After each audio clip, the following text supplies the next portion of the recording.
It's the final session of the day, which is on eating and diet. My name is Ned. I'll be hosting the session and doing some question and answers after the presentations. So now we know that there is a relationship between autism, eating and diet, and knowledge of this is growing. There's high numbers of autistic people that experiences challenges related to eating, and this is reflected in the disproportionate rates of eating disorders within the population. Now, more must be done to better understand and support autistic people when eating and diet becomes a problem, and these issues and experiences are going to be explored in this afternoon's session. Now, just to let you know, a little content warning that this session contains references to and discussion of autistic people's experiences of eating disorders, anorexia, body image and sensory processing, and some audience viewers might find this upsetting or distressing. So yeah, just treat yourselves well, have a break if you need to, have a little sit down or chill out if anything comes at you. So the presenters that we will be hearing from are Emy Nimbley, Sarah Miller and Phaedra Longhurst, and Emy is up first. My name is Emy Nimbley and I am a second-year PhD candidate at the University of Edinburgh. Thank you very much for taking the time out of your day to come and watch my presentation. Today, I will be talking about my research study that is exploring the possible role of social and sensory differences in autistic and non-autistic individuals with anorexia nervosa. I am particularly interested in how these differences may affect their eating disorder.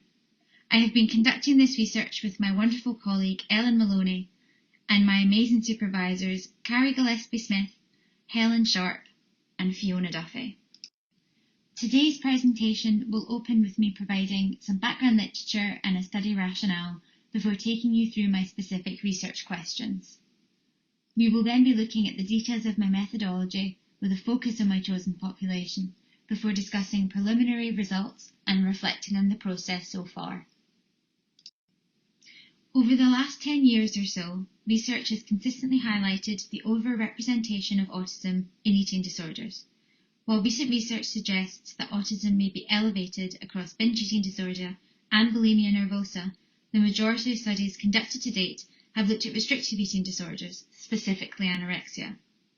Autistic individuals with anorexia report unique treatment challenges, such as longer inpatient stays and traditional first-line interventions failing to alleviate their eating disorder. Autistic individuals have also reported frustration with eating disorder services, with many reflecting on a lack of understanding regarding neurodiversity in healthcare professionals and a lack of access to autism-sensitive support. Therefore, identifying underlying mechanisms is imperative with clear clinical implications. Target mechanisms that have emerged from the literature include social cognition, particularly that of social emotional processing, which has been implicated in both autism and anorexia individually, while a recent model of autism-specific traits implicated in restrictive eating disorders highlighted the role of similar factors such as emotion regulation and social interactions, as well as sensory sensitivity. It is important to note at this stage to address and to account for the possible imitation of the starved brain in anorexia with the so-called autistic brain and associated behaviours such as cognitive rigidity and inflexibility. However, it should also be noted that subsequent lines of research support a distinct etiology, with autistic traits reported to persist in recovered anorexia, and recent longitudinal evidence suggesting that greater autistic traits in childhood may constitute a risk factor for disordered eating in adolescence. An alternative explanation of this finding could be that there is a shared mechanism or risk factor in both conditions, which again further highlights the importance of conducting research such as the current study. For the purposes of my study, it is important to clarify what our definitions are. So we define social differences to encompass broad questions about social relationships and interactions, but we were particularly focused on social cognitive factors relating to how individuals perceive social situations. For sensory differences, we defined sensory differences to encompass broad questions about global sensory processing, with a specific focus on taste and smell processing and interoception, which is the interpretation of internal bodily cues, such as temperature and hunger and satiety. And so we generated 3 research questions. We started off asking questions about general factors before focusing on specific differences in social cognition and differences in sensory processing and their perceived role in the individual's anorexia. We asked these questions in individuals with anorexia, those who have recovered from anorexia, and autistic individuals with anorexia. This study adopted a qualitative approach, conducted semi-structured dyadic interviews online via Zoom with autistic and non-autistic individuals and their parent and primary caregiver. We proposed to analyse the data using IPA, which is a sensitive, qualitative analytical approach that is demonstrated to be useful in complex and emotional discussions. I also think it will provide novel insights to our data, as IPA acknowledges the role of the individual making sense of their experience, as well as the researcher making sense of them making sense of their experience. Ellen, my colleague and voice of lived experience in the study, will also be involved in the IPA, and this will allow her to interpret themes both as a researcher and in her lived experience role. Our inclusion criteria was generally quite broad, including current and lifetime history of anorexia in autistic and non-autistic participants. Following lengthy discussions, we decided to define in recovery or remission as 3+ years since the most recent and significant acute episode. This was to account for heterogeneity in definitions of recovery, to move away from stringent weight-focused criteria, and to allow for personal interpretations of physical, cognitive, and/or behavioural relapses. Now I'm going to talk a little bit about why I chose to adopt a dyadic perspective. So much like autistic individuals themselves, parents report frustration in eating disorder services, and notable impact and isolation of this lack of support. Coexisting autism and anorexia occur within a broader social net context too, with recent research encouraging an open and multi-perspective approach. Dyadic interviews are an approach that has yet to be applied in these populations and are effective as providing not only a unique interaction between participants, but also encouraging complementary perspectives in real time. Understandably, this has raised a few issues regarding recruitment, with some expressing frustrations at not being able to participate on their own. I do acknowledge these as limitations, and I very much hope to work with these individuals in my upcoming and final study of my PhD. For those that have participated so far, I have received very positive feedback, with many reflecting on the positive nature of having open and frank discussions, which in turn have provided insight into their own experiences. Thus far, I have conducted 12 out of a target of 14 interviews. Generally speaking, social differences have been implicated across development, maintenance, and recovery from anorexia, while the trajectories of sensory processing differences are slightly less clear and more variable across groups and across participants themselves. Interestingly, both social and sensory factors appear to be integrally linked with emotion, including emotional expression and regulation, both within themselves and with their social network. Furthermore, there were common and condition-specific factors within these two broad domains that were implicated. Both groups reported difficulties with social relationships and isolation, as well as with social-emotional communication. Interestingly, various facets of interoception emerged as a common experience across groups. For non-autistic participants, social comparison played a more prominent role, as did overly empathizing with others to a self-detrimental effect. For autistic participants, the idea of emphasizing differences and not deficits came across as very important to them, particularly with regard to social factors, with many emphasizing the quality of friendships as opposed to the quantity. Autistic participants also reported a much broader range of multisensory sensitivities. So now I'm going to take you through a selection of quotes that have thus far been collected as part of my research study This is by no means an exhaustive list, but these are some of the most important quotes that I feel have emerged so far. So, with regards to the autistic and anorexic group and social differences, Emma picked up on emotion recognition, reflecting that I often won't notice what somebody else would deem as being the obvious emotion. I pick up on people's emotions not by like their expression or intuitively. I do it all as like a logic puzzle of what they're doing. But if somebody is obviously in front of me showing an emotion but not doing anything, then I won't pick up on it. With regards to sensory differences in the autistic group, Isaac's mum reflected on his experiences of where his body was in space, a sensory domain called proprioception. Isaac's mum said, "It was your hands and feet, and you felt as if they weren't part of your body. They felt very alien to you. And you used to talk about your tongue that felt very alien to you. It felt like it didn't belong in there, that it was someone else's. And you would actually use the word disgusting." Some social differences that emerged for the non-autistic group was the over-empathizing I referred to earlier, and this is highlighted by Lily, who reflected that I remember finding it quite difficult living with someone else because I would be going like, they'll be finding this annoying, or they don't want to hear this about me, or I don't want to bring this thing up that they've done because I don't want them to feel bad. And finally, sensory differences for the non-autistic group was keenly highlighted by Lily again, who reflected on interoception, stating that these internal bodily sensation almost disrupts my knowing whether I feel hungry or if I've just got an uncomfortable tummy. So I could be hungry or I could not, but I just don't know because the overwhelming thing is that it just feels uncomfortable. My final slide, I would like to dedicate this to why I find the research that we are doing to be important. Working towards untangling common and autism-specific factors have important clinical implications across eating disorder trajectories. It is important for our understandings of coexisting autism and anorexia and how anorexia may develop in an autistic individual. It is also very important in the design and implementation of treatment, both at a preventative and at an acute level. If you take anything from this presentation today, I hope it is the message that autistic individuals need autism-specific interventions, not only involving modifications of current treatments, but fundamentally new treatments that are developed and anchored in neurodiversity frameworks.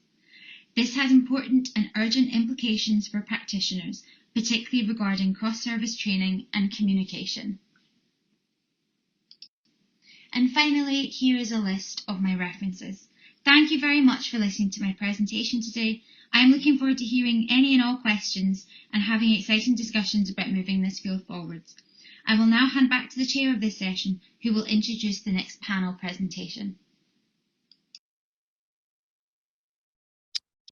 Wonderful. Thank you, Emy, for that presentation. That was very interesting. The embodied nature of some of these eating experiences, particularly interesting. Next up, we have Sarah Miller, who's going to be discussing some of her own experiences around eating and related issues.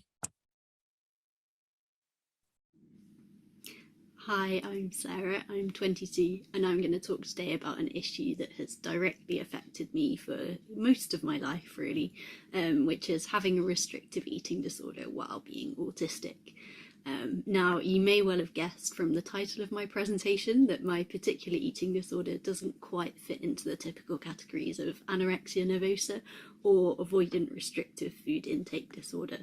My official diagnosis, according to my medical records, is anorexia nervosa, but as the eating disorders team in the NHS in my area at the time explained, this was largely because of the way funding and commissioning works. It actually took me 2 separate NHS assessments for them to agree to actually give me the anorexia diagnosis.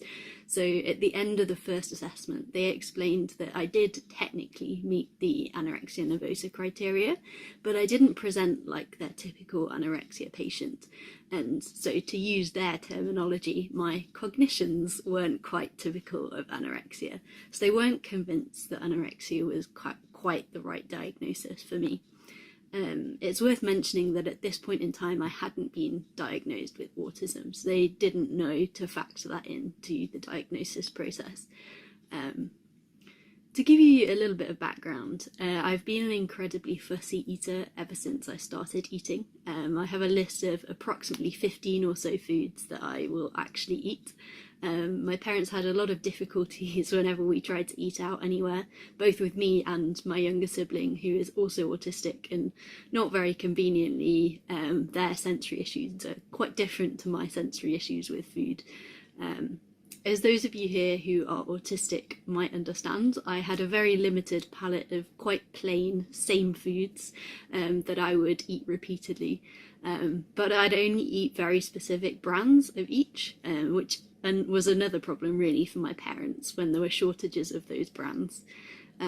My so-called fussy eating caused all sorts of problems and arguments in my childhood, from nutrition issues, mainly due to a lack of protein and dairy products, to refusing to use the milk on my cereal because I insisted that it smelt funny, to my school teacher and my classmates mocking me for eating plain pasta for lunch every day for 2 years, to my parents packing multiple tins of Tesco own brand beans and sausages in the suitcase whenever we went abroad to make sure that there would be something that I would eat. As those of you who are autistic might recognise, these issues stemmed largely from autistic sensory issues, and they were severe enough that I've been told retrospectively that I would easily have fit the ARFID criteria at that point in my life. I've heard the phrase, the difference between ARFID and fussy eating is that someone with ARFID would starve themselves rather than eat food they don't like, and this definitely was, and possibly still is, true for me. My referral to NHS eating disorder services came when I pretty much stopped eating altogether, surviving on, a very small amount of chocolate each day, and losing weight extremely rapidly over a period of 2 weeks. This was when the dilemma over what to diagnose me with really began. So by the time I was assessed, I very definitely had the weight and shape concerns that characterise anorexia nervosa, but I still had very prominent features of ARFID, and the team questioned whether or not the rapid weight loss, which was essentially the result of starvation, had in fact caused the weight and shape concerns rather than the other way around. The Minnesota starvation experiment explains this phenomenon if you're interested in learning a bit more about that. In the end, they did give me the anorexia diagnosis because that's what the service was commissioned to treat. But during my time under that service, whenever I met a new clinician or therapist, nurse, dietitian, psychiatrist, the first thing they always mentioned was my 6 squares of chocolate, which seemed to be quite a source of a lot of humour among the team, the anorexic patient who only eats chocolate. But chocolate, like most processed foods, doesn't have the same sensory issues that are associated with lots of other foods for me. There's no risk that it might be sharper or more ripe or squishier or more bitter than the last time I ate that same chocolate. In the end, I sought my treatment for my eating disorder privately through family health insurance, because the NHS service wasn't really able to provide the tailored support that I needed to tease apart the anorexia features of my eating disorder from the ARFID features. It's my hope that this might change in the coming years. It was clear to the NHS service that I saw that I wasn't really like their typical anorexia patients, but they didn't really know how best to help me.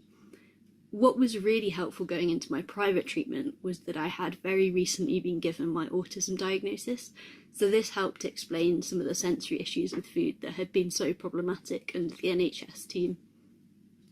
My dietitian and I developed a very helpful system of distinguishing between my anorexia food issues and my ARFID or sensory food issues. It is worth noting that this system required a degree of trust and honesty between me and my dietitian, so it only worked really because I lacked the kind of deception around food that seems to be quite common among anorexia patients.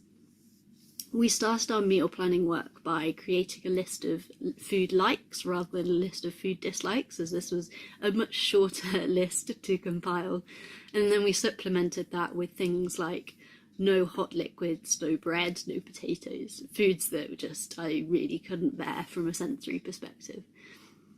It was in these early sessions that my dietitian had to make a choice about how she was going to approach my care. There was an area of real tension between us about my protein intake, as the only protein food that I can really tolerate is chicken, no beans, no nuts or other meats. And I only eat chicken when I can't actually taste the chicken. I don't like the taste of the chicken either. This continued to be a point of contention for us right up to and beyond the end of my treatment. But while my dietitian made it clear that what we decided to do to work around this wasn't her ideal solution by any means, she kept our working relationship really quite healthy by working with my sensory issues rather than trying to work through them or against them. She insisted that my meal plan should contain chicken every day, since that was the only protein food I really liked, but that I should also be supplementing that with ensures or protein powders in the early days of my recovery. More generally, our tactic, whenever I objected to a change she had suggested in my meal plan, was to ask a simple question: is this an anorexia thing or an ARFID thing? My response would make quite clear whether, if it was an anorexia thing, we needed to challenge that, or if it was an ARFID thing, whether we needed to accept that as a limitation. I would either explain away in vivid detail the precise sensory issues with that particular food that she'd suggested, or I'd go quite quiet and smile guiltily, acknowledging that it really was an anorexia thing, not a sensory thing. As I mentioned earlier, this strategy only really worked because I didn't seem to have the deceptiveness that lots of anorexia patients have around food. And in fact, I was actually almost disconcertingly honest, probably a result of being autistic in lots of ways. It was this willingness by my dietitian to be flexible with me and my weird anorexia ARFID crossover syndrome that really allowed me to recover from my eating disorder in a way that really hadn't been possible under NHS services. My therapist was slightly harder to convince of this approach though. She was much more reluctant to compromise with me because, as she says, anorexia can be very manipulative. It took much longer to build up the trust required with my therapist for her to get on board with this unusual approach to treating what was, on paper at least, anorexia nervosa. I still don't think I ever actually convinced her that the collaborative approach was the best approach. It was more that she resigned herself to that approach because it was clear that I would in fact rather starve than eat one of the many foods with which I had sensory issues. What I want to emphasise in this presentation is that the real breakthroughs in therapy only started to happen once my therapist was on board with the collaborative approach that me and my dietitian had begun to use. And in some ways it was helpful to have my therapist's slightly healthy dose of scepticism within that collaborative approach. She was almost much harder to convince that my refusal to eat a certain food was an ARFID thing rather than an anorexia thing, which rooted out any hints of deception around food that might have crept in at any point. She was also adamant and repeatedly reminded me that recovering from my eating disorder was my responsibility, and that if I lost weight for whatever reason, I was undoing my own work, which really cemented that collaborative approach to my treatment that was so helpful. It had to be my choice to recover, and my dietitian and my therapist also eventually were on board with that. That brings me to the end of my presentation, so thank you very much for listening, and I'll happily take any questions in the live Q&A session a bit later. I'll now hand back to the chair of this session. Thank you, Sarah, for sharing such significant experiences there. Many important insights of engaging with eating disorder services as an autistic person. Next up, we have Phaedra Longhurst.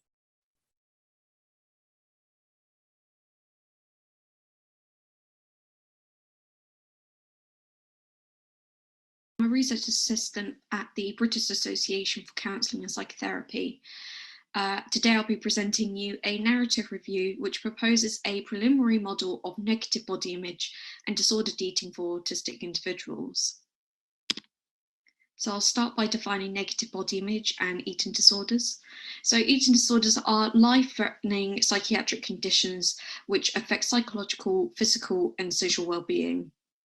Eating disorder research and practice is encouraged to refer to theoretical models to guide their content, design, and administration. As such, a systematic review identified 23 theoretical models which describe the development and maintenance of disordered eating.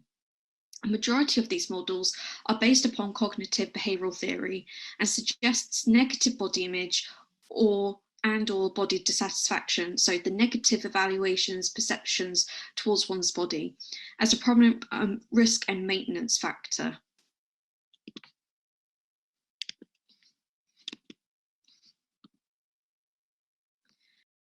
So for instance, eating disorder practice predominantly refers to Steissen-Shaw's model, which proposes body mass, thin ideal internalization, and perceived pressure to be thin to inform body dissatisfaction, which links to eating pathology through dieting and negative effect. Autism is associated with variances in cognition and behaviour, such as weak central coherence and body sensory difficulties, to which have been linked with eating disorders. Research links autistic traits such as altered interoceptive awareness with unique body-related experiences, such as increased awareness of bodily sensations, to which contribute towards psychopathology among autistic individuals. So together, evidence suggests autistic individuals present an increased risk for developing disordered body and eating pathology. However, researchers and practitioners currently lack the theoretical understanding required for implementing effective assessment, prevention, and intervention applications within this population. So the rationale for the study is that existing theory lacks generalizability to this population. Specifically, it lacks reference to relevant constructs and/or risk factors for this population, such as sensory difficulties. Autistic individuals also present poor and long-enduring eating disorder outcomes due to this lack of understanding and/or interventions not meeting their needs. So this suggests developing a theoretical model which accords with the neurodiverse experience, as this may help improve outcomes. The aim of this review is to summarise existing literature to examine potential underlying processes or mechanisms, as well as predictors for negative body image and disordered eating specific to autistic individuals. It also proposes a preliminary model that is unique to this underrepresented population. So a narrative review of the existing literature was conducted using a database search overviewing existing literature published since 2010. A narrative synthesis of included papers was then conducted to identify patterns in the data. So out of 263 papers, 13 were considered most relevant or specific to the contents for this narrative review. So to start with, this review found that compared to neurotypical individuals, autistic individuals actually presented higher rates of distorted body image. So autistic traits were significant predictors for certain facets of body image. So as autistic traits increased, body image scores decreased among females. And among males, as autistic traits increased, feelings of body competency decreased. Also, qualitative findings suggest autistic individuals do, however, present differences in body image concerns compared to neurotypical, namely that they drew lesser comparison with their appearance and/or engage in weight loss ideology, and instead referred to a need of control, rigid thought patterns, sensory difficulties, and social difficulties. They also noted that assumptions of their body image related issues contributed towards feelings of being misunderstood and alienated, therefore contributing to feelings of being different. So as such, this review identified specific risk factors for this population, first being bodily and sensory difficulties. So autistic individuals present differing interoception, so perhaps discomfort and confusion relative to internal bodily sensations, which influences negative body image in 3 ways. first being altered ability to judge emotions and or physical sensations, leads to an adverse internal bodily experiences, such relating to bloating and sensations of digesting food, which manifests psychological distress. They also present different body estimation, so overestimating their body size. This altered sense of body awareness influences perceptual bias regarding their body and therefore how they evaluate their body image. It's also difficult with their sense of self, which leads to disassociating from one's body. So that is reporting disconnection between the perception of one's body image compared to reality. It also refers risk factors relate to their cognition, so rigidity and emotional regulation. So subsequent to cognitive rigidity, concerns regarding appearance of one's body can become a restrictive and or repetitive interests. So these intense obsessions with the body contribute to attitudes and behaviours which are actually commonly observed in typical but negative body image, so striving to be thin. So as one participant notes, it makes me incredibly anxious to even think about gaining any sort of weight. It's also emotional dysregulation, which although was not directly related to eating pathology, it did in fact mediate body dissatisfaction in autistic individuals. Also, in terms of emotional regulation, it's negative self-perceptions regarding body shape and appearance, which served as a source for mental anguish. Also, with social influences and processing information, typically social cultural factors such as media influences negative body image through exposure to body appearance-based messages via varying channels such as media or TV. This was mutually shared among autistic individuals, where participants recall social factors to inform their body image. However, what is different for this population is the fact that social communication and processing information is varied. So processing social information was identified to inform their body image, specifically their thinking styles or literal thinking, as it distorts how they interpret information, including overheard comments and public health advice. So as one participant alluded, we're also literal, and all these messages are out there, and all these skinny girls on Instagram. Now it's the bodybuilders on Instagram, you know, the fitness freaks on Instagram. I think these things are all around us. I think we've got to think about them very carefully and clearly, particularly when we're thinking about how literal autistic people take these messages. So through social learning, exposure to maladaptive behaviours or models around eating and body image typically occur in childhood, but relating to how they process social information and with cognitive rigidity, these behaviours can persist into adulthood, and as they are difficult to break. Lastly, social interactions and relationships were identified as a factor. So difficulties with social interactions make them vulnerable to adverse experiences such as stigma, which leave them in a constant state of confusion, exhaustion, and results in low self-esteem. Autistic individuals therefore perceive their appearance as a means to camouflage or fit in with the neurotypical world, which may precipitate negative effect and body image. It's focusing on one's appearance, which is used as a way to also provide a sense of identity, specifically adopting or mirroring anorexic values, such as the desire to be thin. Social communication and isolation were therefore found to be core etiological factors over and above traditional eating disorder symptoms, such as weight and shape concern. So again, as I stress, there are similarities, but there are more nuances between neurotypical to neurodiverse individuals. So this model proposes the following. A lot of the literature currently pathologizes autism in its entirety in its relationship with eating disorder pathology.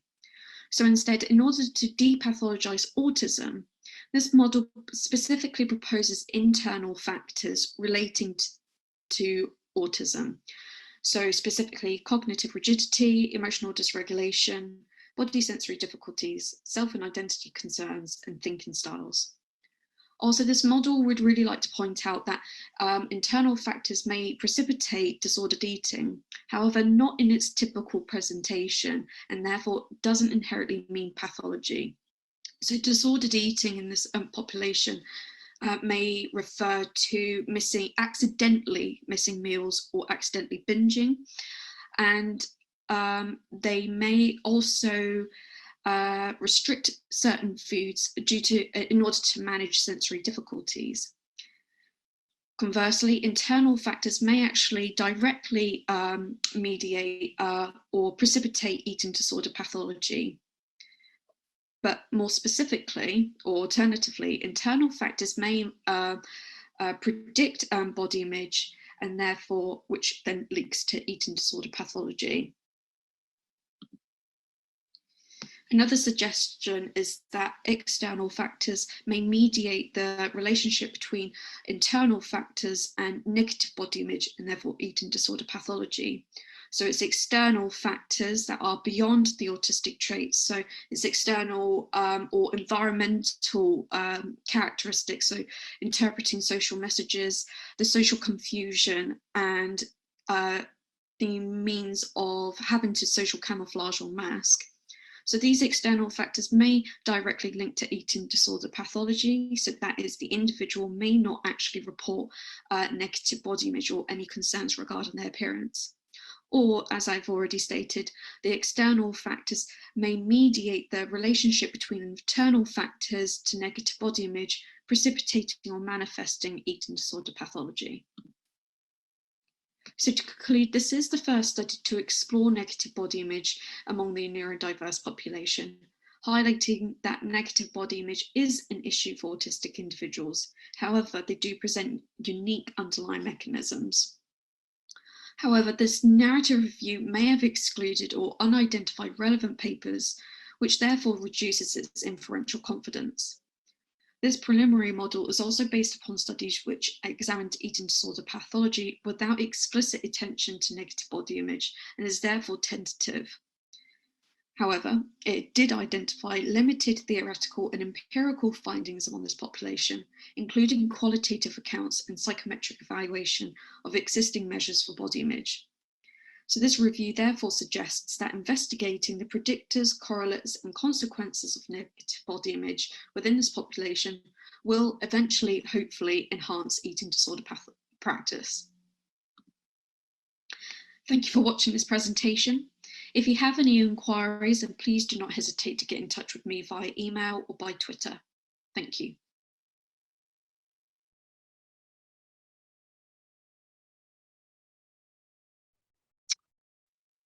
Thank you, Phaedra, for that. Very interesting. Oh, and Phaedra's just joined me along with Sarah. I'm not sure if we have Emy as well, but we've got some questions coming in for all of you. So bear with me 1 second. Now, an initial question, which I think is sort of, you could all chime in on, is do you think that there is a relationship between the lack of recognition of autism in women and girls and the higher rates of eating problems? And Sarah, if you have any thoughts on that first? Yeah, I do wonder if so. I think eating disorders can be a sort of way of signaling distress and kind of needs not being met. And so I suspect there might be some kind of link in that if women and girls are underdiagnosed with autism, they might not be having their needs met in terms of sensory challenges or social challenges. But yeah, I guess that would be the same for a lot of mental health conditions that kind of emerge when autistic needs aren't being met for whatever reason. Yeah, you got any comments on that, Phaedra? I think you're muted. It's quite interesting how in the research it's quite common for women or girls to be diagnosed with autism after having received a diagnosis for an eating disorder or during their treatment for an eating disorder.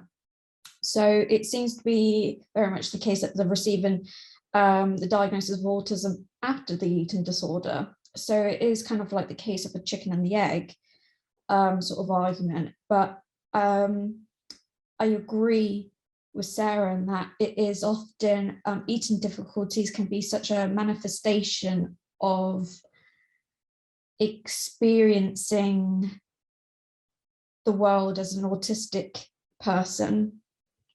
So there are so many difficulties living as an autistic person, and they do often serve as a coping strategy. However, there are nuances with that relationship in that there are so many aspects about the autistic personality that are very much interchangeable or linked with eating disorder pathology. And sometimes it's being able to differentiate what is the person's autistic personality and what is eating disorder pathology. And so sometimes I think those two, that relationship can really complicate matters. So that's something that I would like to add as well. Lovely, thank you for that. We've got Emy just joined us as well. Hi, Emy. Thanks for coming along. We were just chatting about the relationship, or whether there is a relationship between the lack of recognition of autism in women and girls and the higher rates of eating problems.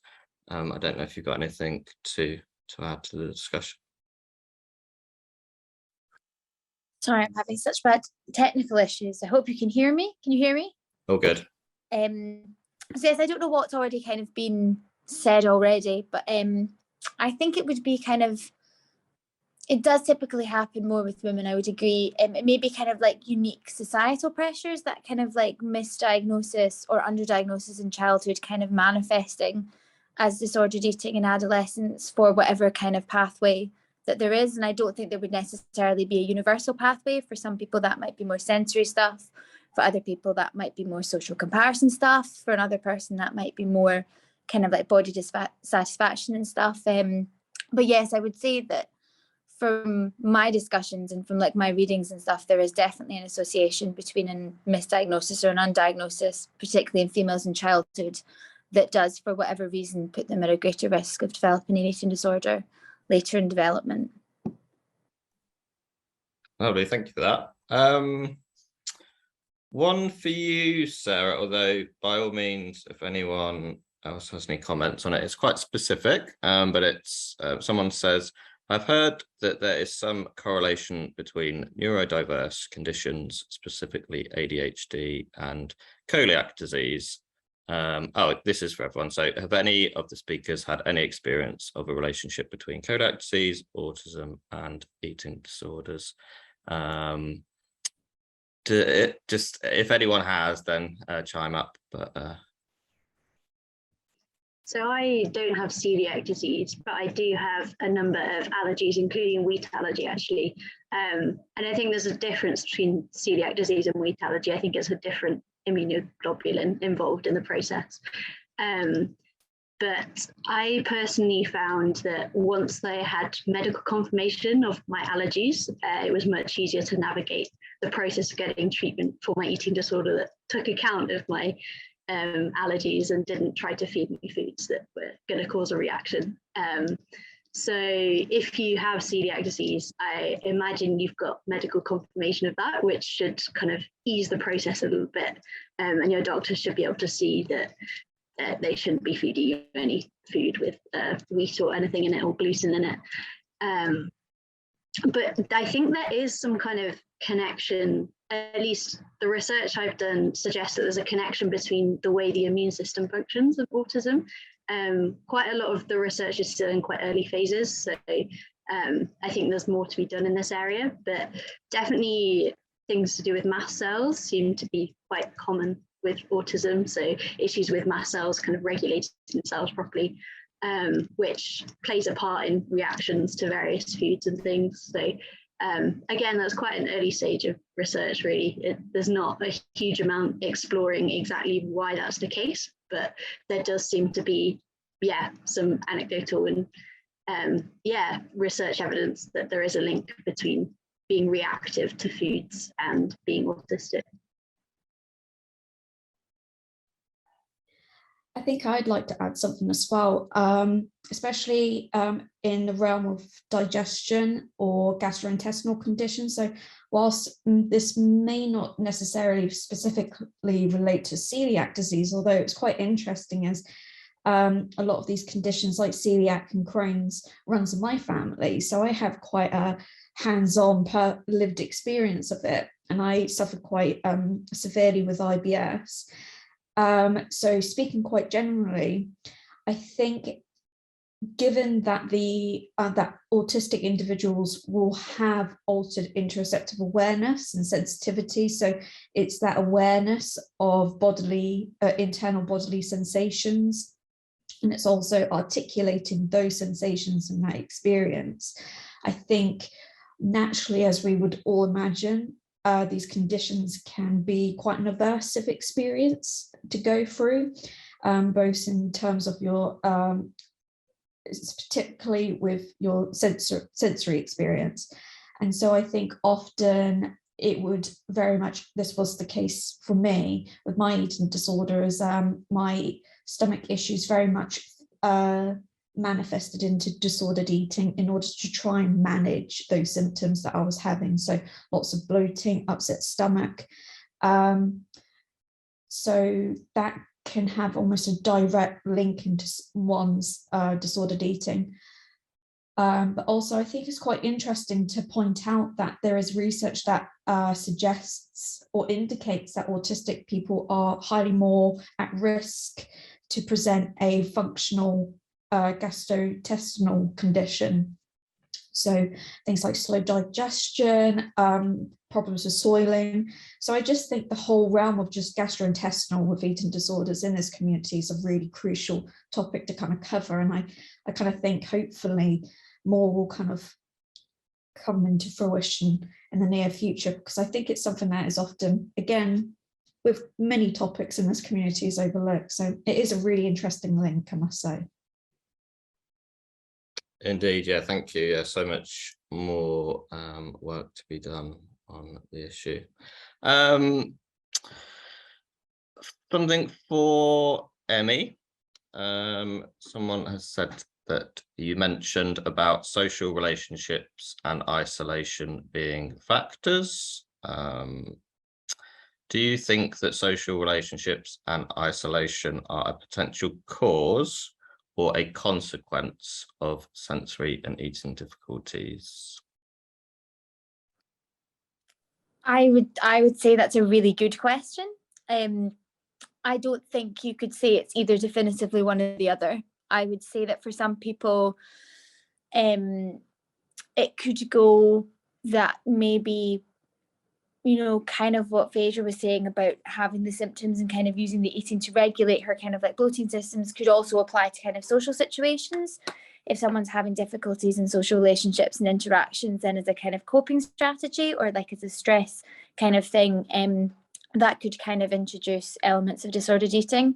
Conversely, it could go the other way and it could be a consequence. It could be kind of like withdrawing from social relationships, because I mean, eating is fundamentally can be such a social thing, particularly in certain cultures. So I think, yeah, I don't think definitively it could be one or the other. I think for different individuals, it will be something that maybe leads them towards coping slightly more with disordered eating. And for others, it will be kind of more of a consequence. Brilliant. I think this is an important question. We'll go to Sarah first. Have you got any advice for autistic people seeking or receiving support around eating where their autism is not being taken into account? Yeah, that's a really common situation, actually. I would say for me, the number one thing was getting a GP who understood me and could kind of advocate for me. When I was in the height of my anorexia in particular, I wasn't really in the right mental state to be advocating for myself. I was actually quite ambivalent about recovering at all in the first place. So finding a GP who really understood that my brain worked a bit differently was really crucial. It meant that she could do a lot of the advocacy work for me. And there were some days where she was, you know, bringing the eating disorder team on my behalf more than once to try and explain things to them, and get them to kind of understand that they needed to adapt things or kind of treat me in a different way to how they were used to treating patients. So for me, it was the GP that was really critical in, adapting, getting my treatment adapted for me. If you have got the mental capacity and physical capacity to do some of that research yourself, then that's even better. But I know sometimes, particularly if you're compromised and a bit malnourished, then that can be quite hard to do yourself. But there is some information out there. If you look at things like the PEACE pathway, that's a relatively new pathway which kind of looks at adapting inpatient eating disorder treatment primarily for autistic individuals, and there are quite a lot of articles on there which kind of break down ways that treatment can be adapted for autistic individuals. So that's, some of those articles are really easy reads as well. So if your brain is not particularly well nourished, it's still kind of manageable to get through some of those articles, I think. And you can even take those to your GP or to your eating disorder team and kind of, not even have to explain yourself. You can just hand over the articles and say, this is what I need. And that kind of does the advocacy work for you. Brilliant. Have you got anything to add there, Phaedra? No, Sarah literally took the words right out of my mouth. So I living from, again, based on my experience, it's difficult because the average person doesn't have that tangible access to the research that I use to really advocate for myself, because I didn't have my GP support and the services. So to be quite personal, I was actually discharged because I was too challenging from outpatient, and although I wasn't ill enough to go inpatient. So I was just kind of left out in the woods, and that's been the case since. But for me, I really advocated for myself with research. So it was a huge thing for me to look at the research and think, so many times did I read something and I thought, I didn't connect those dots. So there were so many things that, or light bulb moments when I read other people's accounts saying, oh, I did this for this reason. I thought, I never thought of it that way. And so I would then articulate that to my team and say, actually, I think you're looking at it in a completely the wrong light, and that is not relevant to me. So I think because I was able to do that, that's great. But for the average person, they won't have that tangible access, like I said. So I think also it's another thing of just kind of thinking of ways of how to increase accessibility to this research to try and improve advocacy. Like Sarah says, it's she pointed out really beautifully that her GP kind of was an advocate for her. So it's, kind of outreaching the community to say it's not always just down to the person who's affected for rightful reasons. Maybe they're malnourished and are just simply trying to deal with getting by day to day. But it's having their external influences aware and having access to this research to try and raise that awareness to professionals and to the person themselves. Emy, have you got any points on that? No, nothing really. It's all been so very well put before. I would say on the PEACE pathway element, there's actually a book they've kind of collated all the kind of research that's come out of it and all the important things for the clinical pathway into a single small book, which may be really helpful for people who are wanting to read that in maybe a slightly more accessible way. So that's really good too. Great stuff.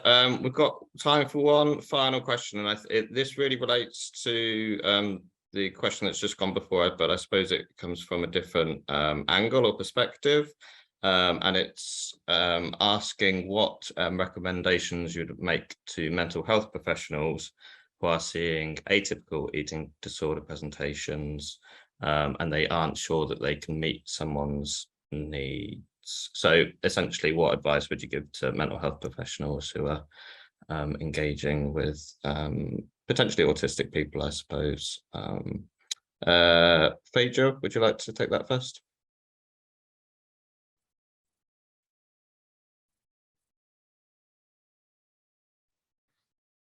I'm not too sure, to be honest.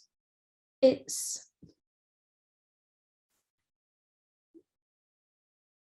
a really hard question. I think the main thing maybe to be aware of is highlighting the fact that there are lots of theoretical, so clinical practice is fundamentally informed by theory, such as my talk kind of points out.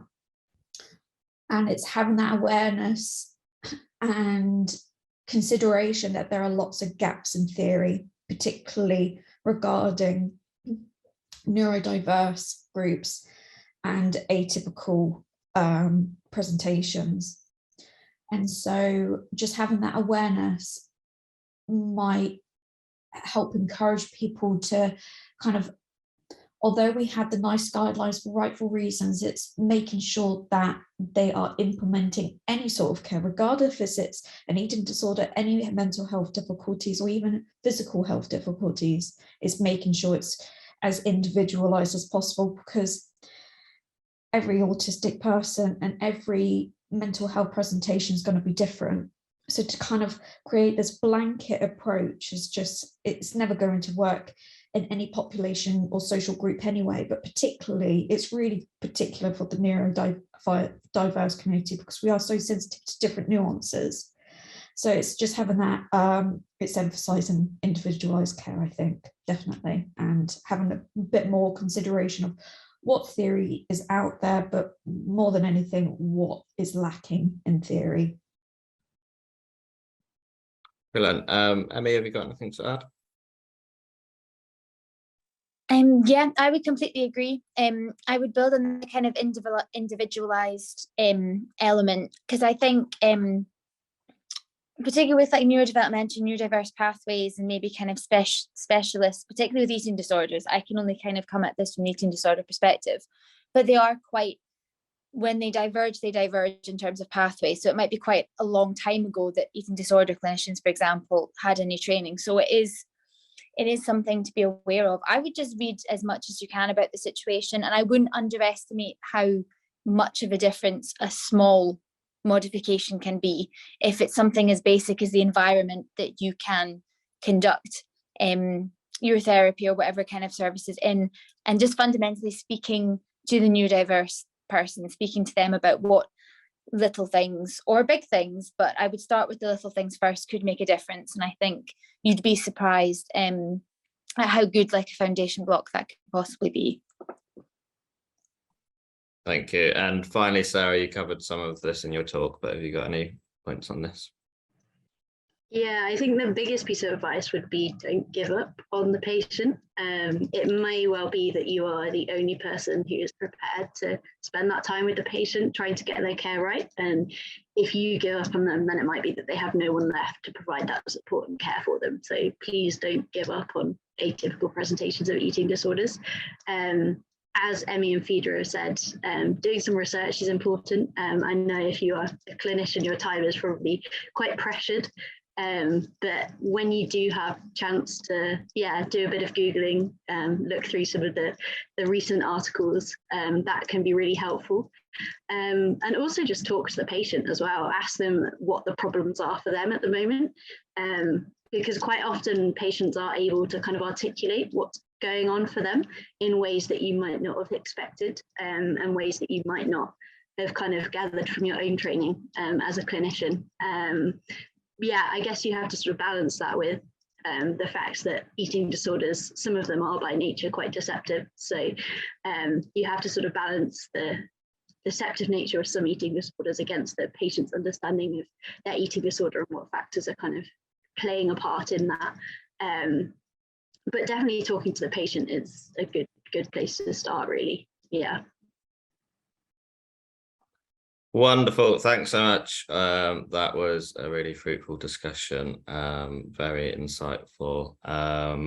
So thank you to Phaedra, Sarah and Emy for the presentations and all your wonderful answers this afternoon. This is the end of the session. We'll be back tomorrow morning. Thanks very much.